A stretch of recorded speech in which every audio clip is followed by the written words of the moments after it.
Buenas tardes, el día de hoy les vamos a presentar el aparato digestivo, específicamente el esófago, el intestino delgado y el grueso. Y mi equipo está conformada por su servidora, Fátima Alejandra Ramírez Ponce. Flor Jael Virgen Espinosa. Y Francia Damari Llamas Hernández. Como habíamos mencionado anteriormente, los temas que veremos son esófago, intestino grueso e intestino delgado. Empezando con el esófago, cabe mencionar que es un tubo muscular hueco que se extiende de la faringe al estómago.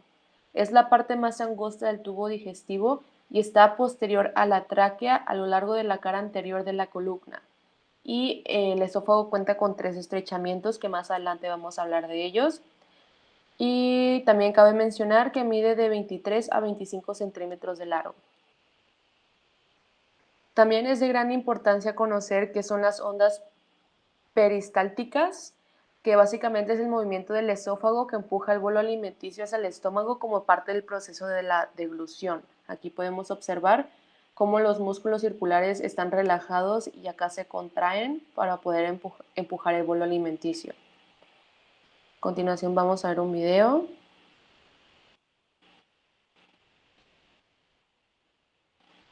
Estas ondas también pueden ser producidas por los intestinos, cabe recalcar.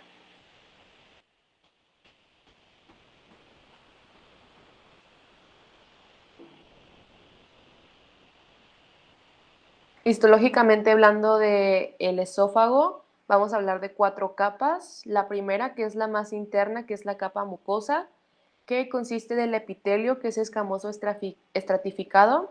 También tiene una lámina propia de tejido conjuntivo con células mononucleares y vasos sanguíneos, y la muscular de la mucosa, que son estas de acá.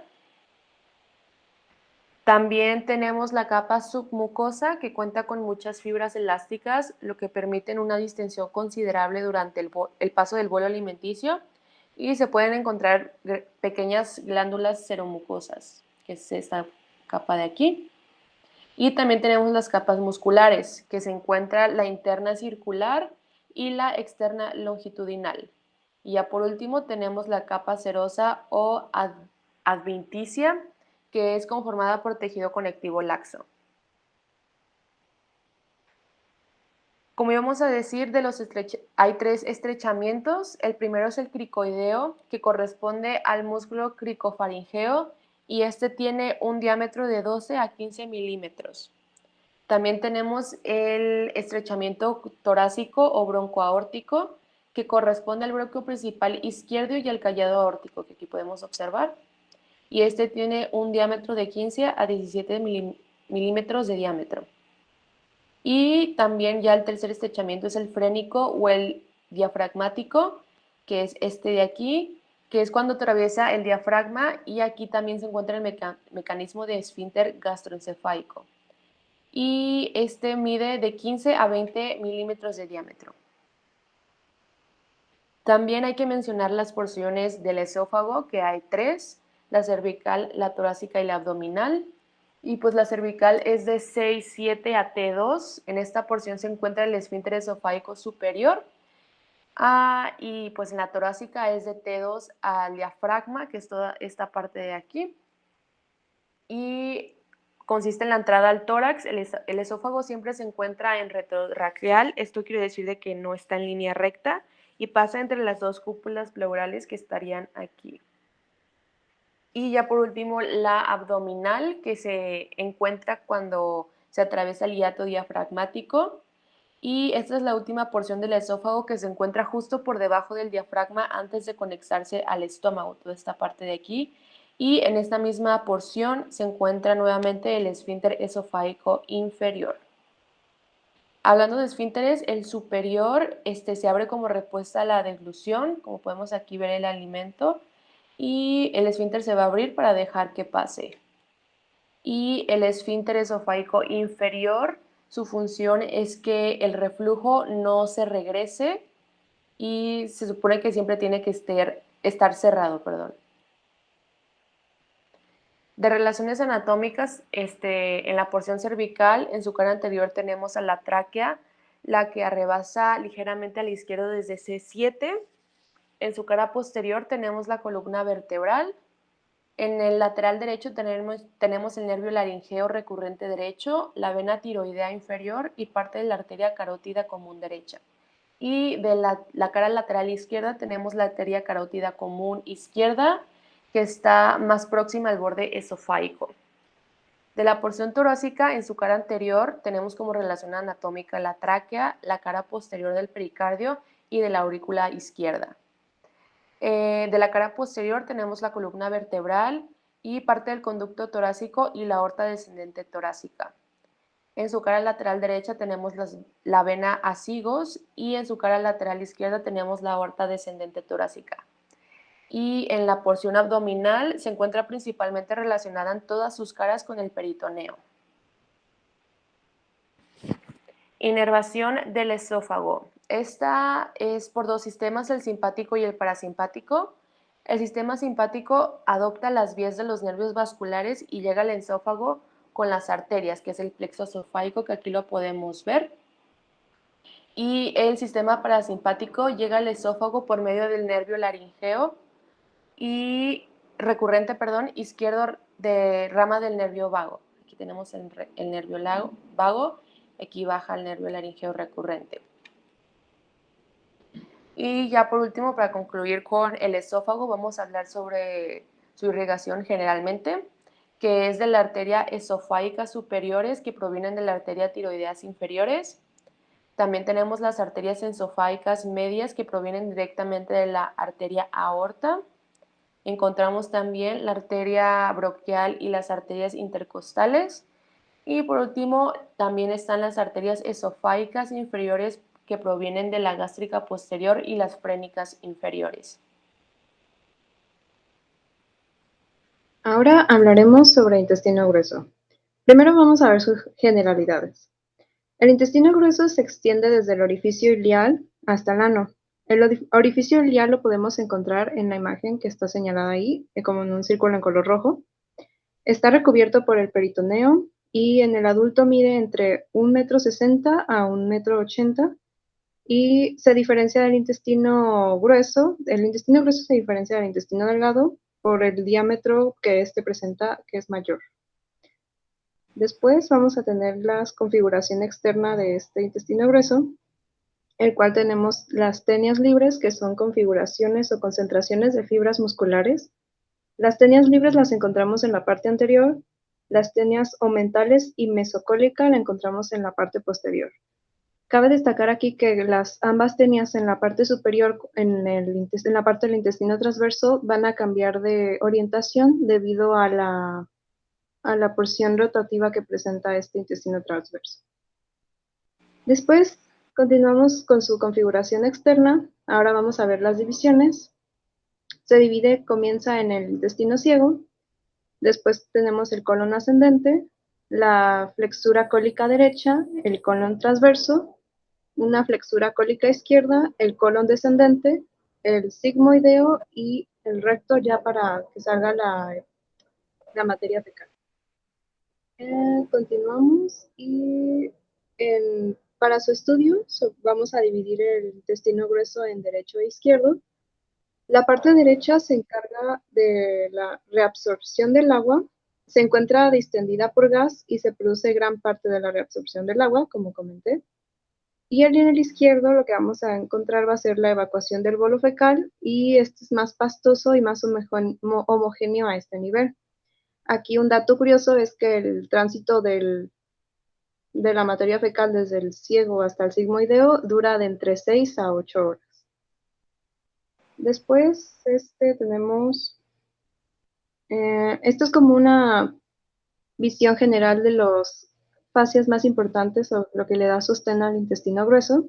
Tenemos el mesenterio, el mesocolon transverso, el mesocolon sigmoideo. También aquí se presentan los pliegues semilunares, que son los que van formando con todos los saquitos. Tenemos una papila ilial, que es la que se conecta con la parte del intestino delgado.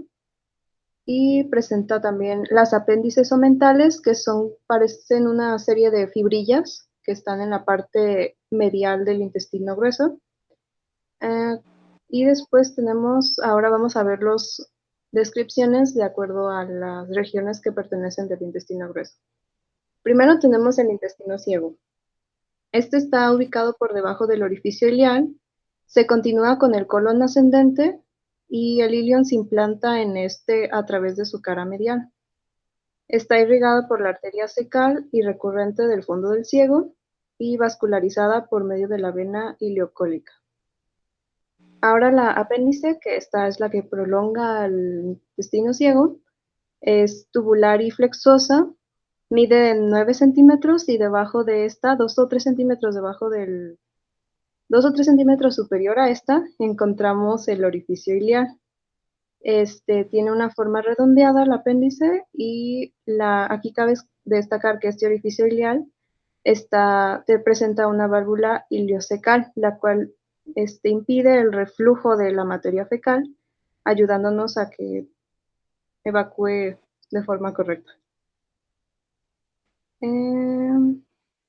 Aquí también tenemos que tener en cuenta que de acuerdo a la posición de la apéndice con respecto al intestino ciego, se van a clasificar de diferentes formas. La forma más común que tenemos es la ilíaca, que es entre las asas delgadas medialmente y debajo del ciego. Como aquí podemos ver en la imagen, en la que se menciona que es la posición más frecuente, es la posición anatómica normal del apéndice. Después continuamos con el intestino ascendente, el cual es la parte fija del colon y se va a fijar por la fascia retrocólica ascendente, y también la flexura cólica forma parte de esta parte del colon que es fija, y esta se va a fijar por medio del ligamento frenocólico derecho. El colon ascendente mide de 12 a 15 centímetros de longitud y está relacionada con la fosa ilíaca derecha, está encima de la cresta ilíaca. También se relaciona con la parte inferior del riñón derecho y la región lateral del abdomen.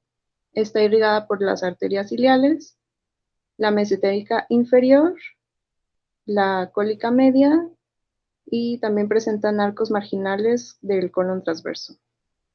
La flexura cólica derecha la vamos a tener que está por debajo del hígado. Presenta una composición de vertiente, codo-vertiente, que es lo que le da esta figura de colon torcido, y está en contacto con el duodeno descendente, tiene así también como la cara vesical del hígado y está relacionada con la 10ª y la 11ª costilla. Está vascularizada por la vena ileocólica y forma el tronco venoso gastrocólico. Ahora tenemos el transverso, que es la parte más larga y también móvil del intestino grueso, que pertenece a la vez al intestino derecho y al izquierdo. No hay una posición exacta o una región anatómica donde se mencione que ahí es exactamente el derecho o el izquierdo. Entonces pertenece a ambos. Tiene una forma de una cuerda y el diámetro va disminuyendo de izquierda a derecha. Presenta 3 formaciones o hojas en las cuales se inserta este intestino grueso o el intestino transverso, que es el mesocolon transverso, el ligamento gastrocólico y el omento mayor, el cual los podemos ver señalados en la imagen. Después tenemos la flexura cólica izquierda. Esta está configurada en ángulo agudo y es un segmento suspendido y adosado por medio de la fascia retrocólica descendente y el ligamento gastrocólico y frénico izquierdo. Tiene una vascularización abundante, al igual que la anterior flexura cólica derecha.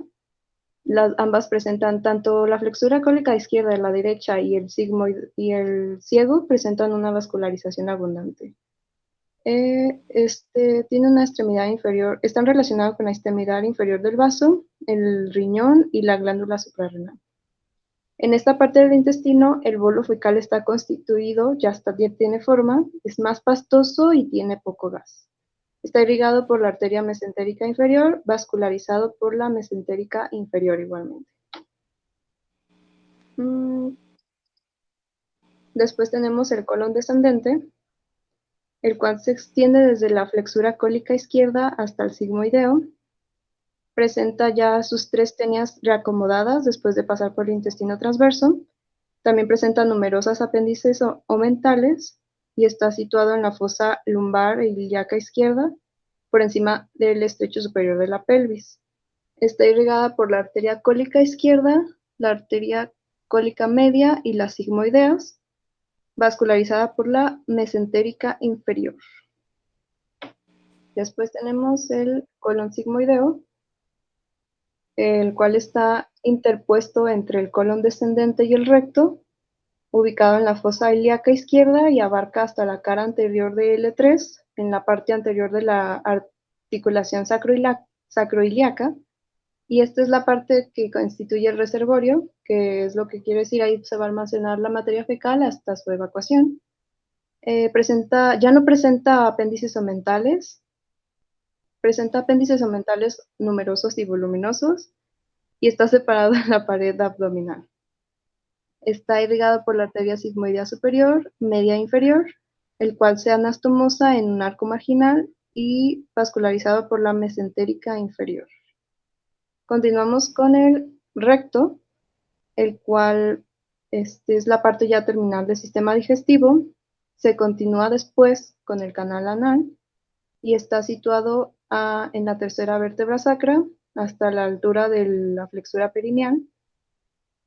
Tiene una superficie lisa y ya aquí es donde ya no se presentan las apéndices omentales.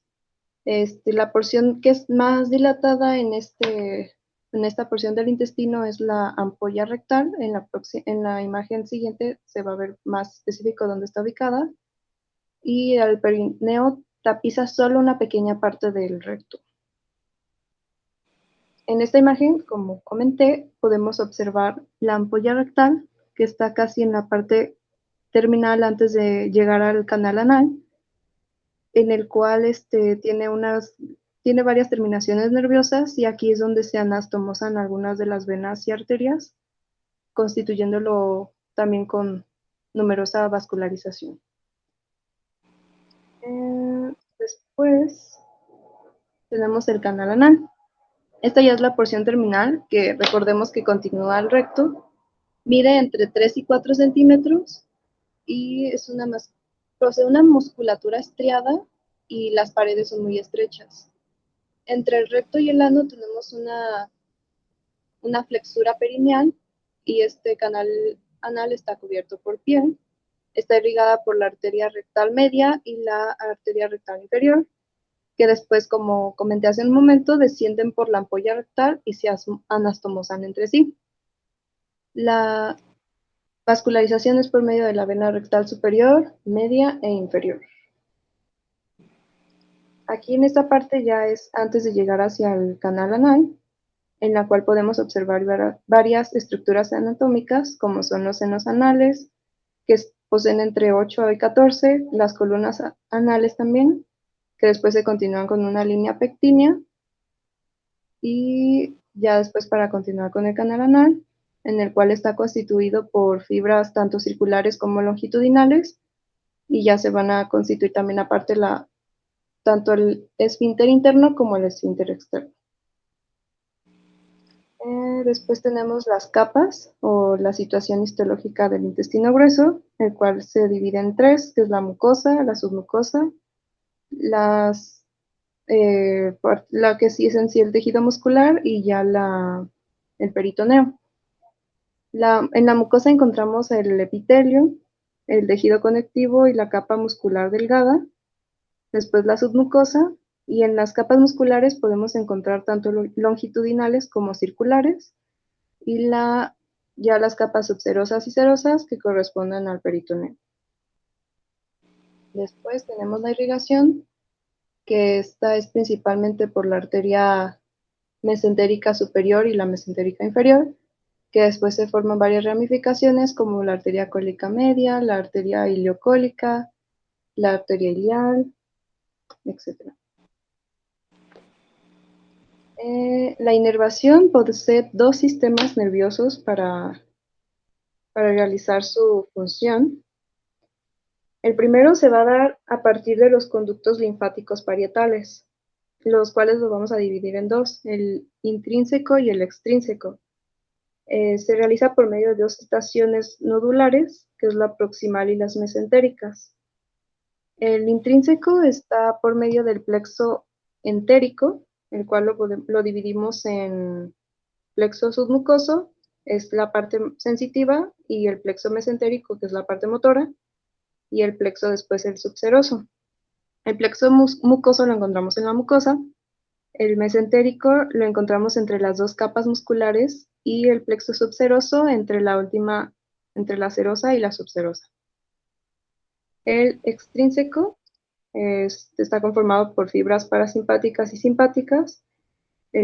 Las parasimpáticas corresponden al plexo celíaco y los cuales activan los movimientos de peristaltismo, y las fibras simpáticas, igualmente el plexo celíaco y el tronco simpático lumbar, pero estas inhiben las contracciones.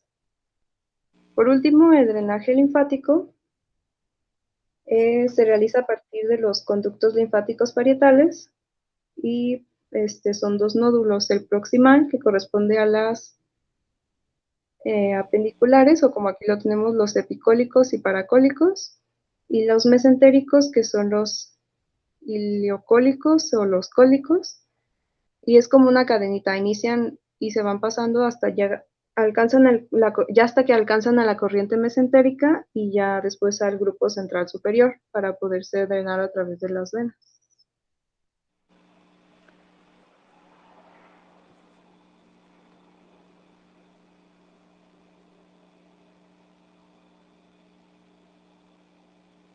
Y bueno, ahora yo les voy a hablar acerca del intestino delgado.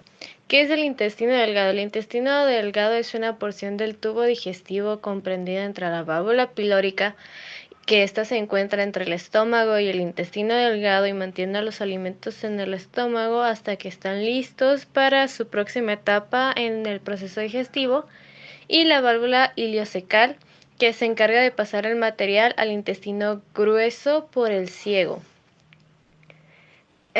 Además de que tiene una forma más o menos cilíndrica cuando está lleno y es aplanado cuando se encuentra vacío. Pero ¿de qué está lleno y de qué está vacío? Está lleno de quimo o vacío de quimo. El quimo es un líquido espeso que pasa al intestino delgado, donde prosigue la digestión de los alimentos para que el cuerpo pueda absorber sus nutrientes, que van a pasar al torrente sanguíneo. Se absorbe también la mayoría de los nutrientes, como ya lo mencioné, y pasan al sistema circulatorio.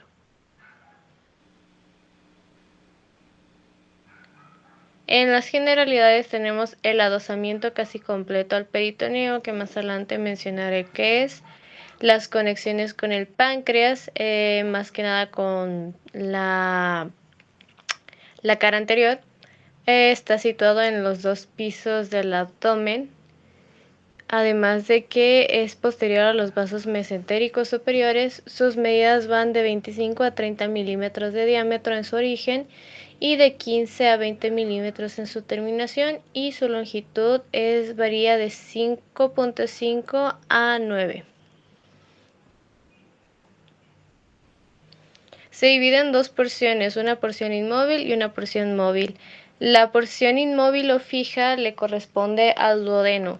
El duodeno es un tubo casi circular de 25 centímetros de largo que se extiende desde el píloro al ángulo duodeno-yeyunal, siendo la porción inicial o pilórica la más anterior.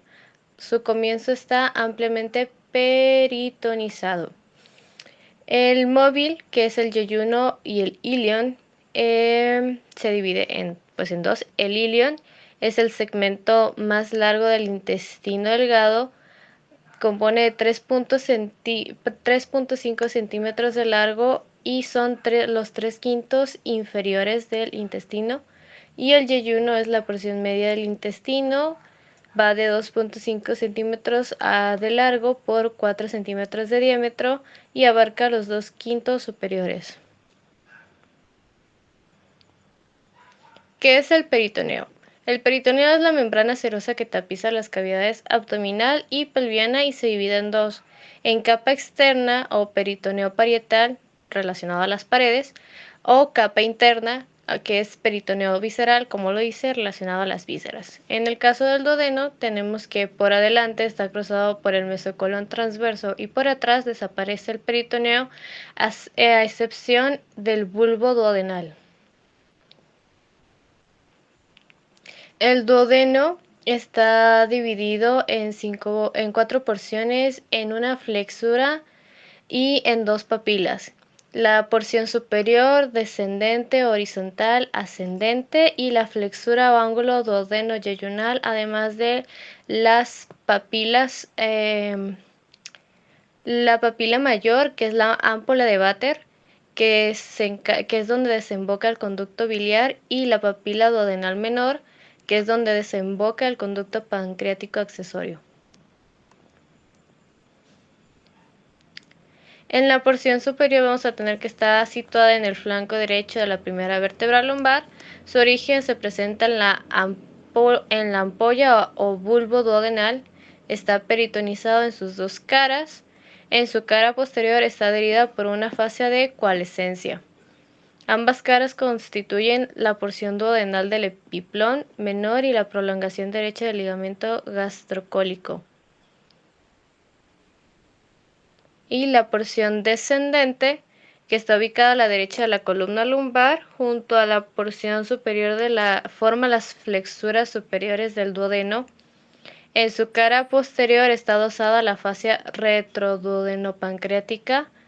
En su cara anterior está cruzada por la inserción del mesocolon transverso, lo cual permite distinguir una porción supracólica o infracólica.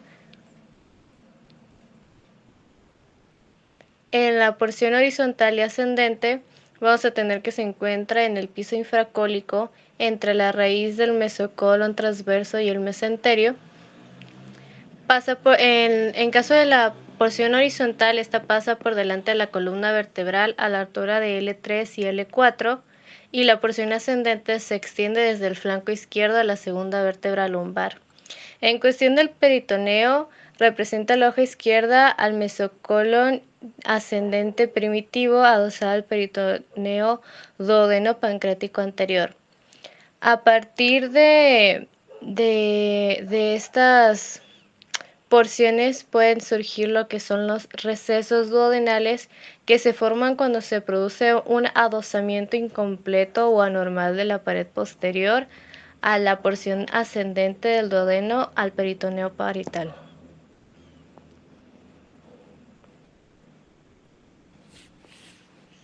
Las relaciones que existen de estas porciones son: la porción superior está relacionada por su cara anterior con el hígado, en su borde inferior con el ligamento gastrocólico y en su borde posterior con la porción retrogástrica.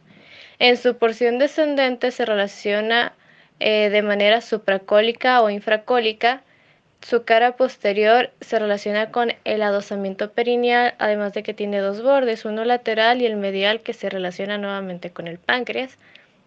La porción horizontal, en su cara anterior, se relaciona con las asas delgadas y la raíz del mesenterio, y la cara posterior con la fascia de coalescencia. La porción ascendente, con la cara anterior, se relaciona el mesocolon, la cara posterior con la raíz renal izquierda, el pilar izquierdo del diafragma, el flanco izquierdo de la aorta, y la cara superior con el páncreas, además de que la cara izquierda se relaciona con el arco vascular o arco de Treitz. Y bueno, en esta imagen se alcanza a apreciar un poco más las porciones antes mencionadas. La porción ascendente incluso se ve el inicio del yeyuno y por lo tanto la flexura duodeno-yeyunal. Además de que se ve que empieza a partir de la 12ª vértebra torácica o inicio de la primera vértebra lumbar. Se divide en 3 capas: mucosa, submucosa y muscular. En el caso de la mucosa es de tipo intestinal y en sus surcos se abren las glándulas intestinales o las glándulas de Lieberkühn. En la submucosa, que es bastante laxa, permite que la mucosa se deslice sobre la capa muscular, la cual comprende la capa muscular, una profunda capa circular y una capa superficial longitudinal, donde vamos a encontrar la ámpula de Vater, que es la antes mencionada papila duodenal mayor. En la siguiente porción de nuestro intestino delgado vamos a tener al ilion y al yeyuno. El yeyuno es la segunda parte del intestino delgado que comienza en el ángulo duodeno-yeyunal y se encuentra en el cuadrante superior izquierdo del abdomen. Es completamente intraperitoneal, ya que el mesenterio propiamente dicho lo une a la pared abdominal posterior. El ilion es la última y más larga parte del intestino delgado. Se encuentra en el cuadrante inferior derecho del abdomen, aunque su parte terminal puede extenderse hacia la cavidad pélvica.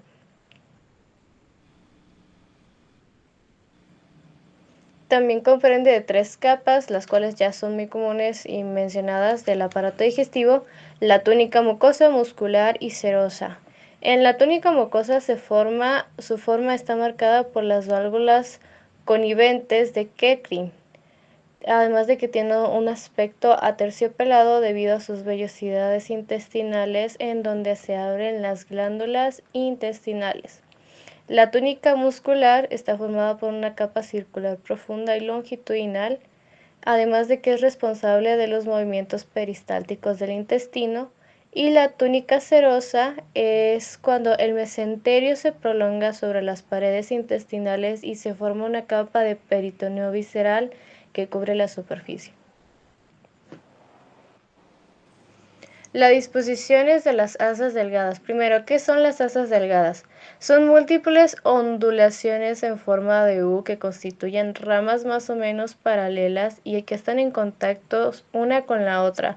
Ocupan toda la porción de la cavidad abdominal situada por debajo del colon transverso y están mantenidas por la presión intraabdominal y por el tono de los músculos de la pared abdominal. Podemos ver que está dividida en dos según su región: superior e izquierda y inferior derecho. La superior e izquierda son asas dispuestas horizontalmente y la inferior y derecha son asas dispuestas verticalmente. El mesenterio. ¿Qué es el mesenterio? Es una capa membranosa en forma de abanico que va desde los 15 a 18 centímetros de longitud con 15 centímetros de largo. ¿De dónde surge? Esta surge a partir de que, recordemos, el peritoneo se encuentra tapizando a nuestro intestino delgado, pero todo menos en la parte a lo largo del borde donde se sitúan los vasos. Ahí dos se van a separar en dos mesos de 2 hojas y vamos a tener lo que es el mesenterio, el cual se va a dividir en la raíz del mesenterio, inserción intestinal, además de 2 caras. La raíz del mesenterio. Esta raíz depende del nivel de adosamiento del mesocolon derecho a la parte abdominal posterior. Si la coalescencia se detiene por arriba del ciego, la raíz rodea la base del colon ascendente, dejando libre el apéndice y el ciego. Si por el contrario, si desciende el adosamiento al ciego, el mesentérico se detiene alrededor de la unión iliocecal.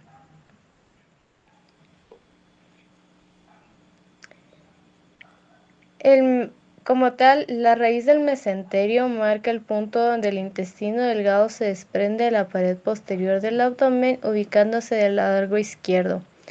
Surge a partir de la continuación del adosamiento de las 2 hojas peritoneales antes mencionadas, y la raíz del mesenterio está dividida en 3 porciones, en 3 segmentos: en segmento superior, medio e inferior, y cada uno se relaciona con ciertas regiones anatómicas o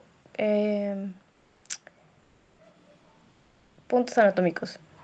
El segmento superior se relaciona con los vasos de las 2 primeras asas delgadas.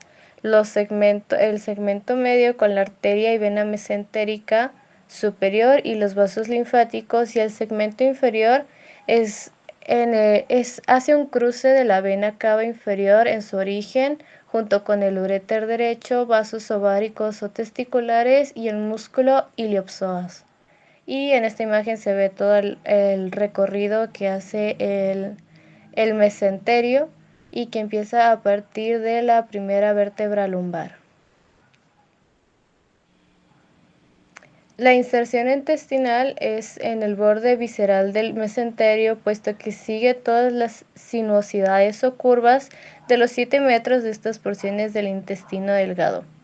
En cuestión de sus caras, se encargan de describir las circunvoluciones o vueltas intraabdominales, y su orientación escapa en todas las descripciones.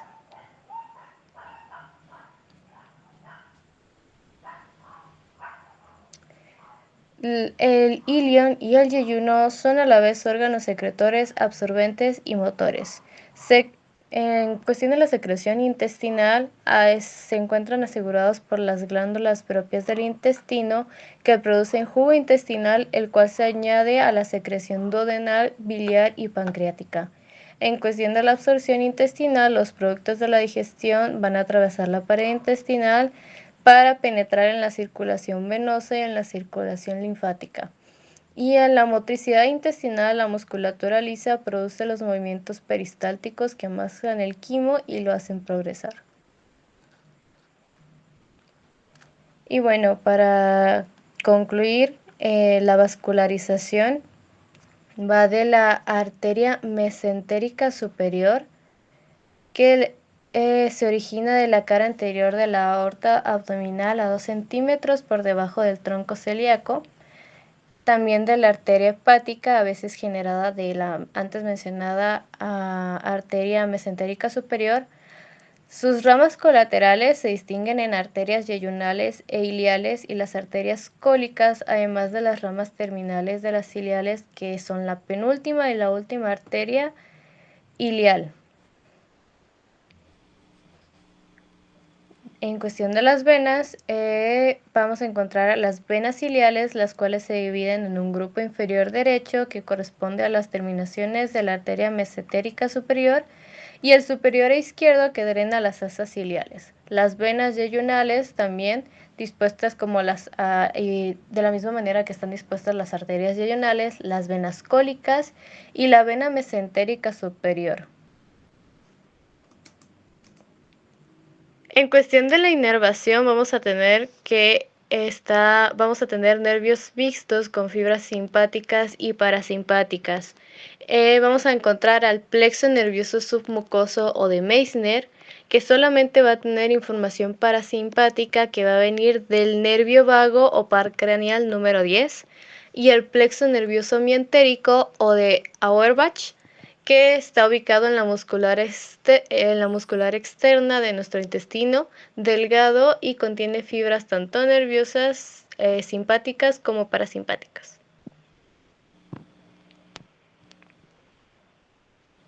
Gracias por su atención. De bibliografías tenemos el libro de Quirós y también el de La Trayera.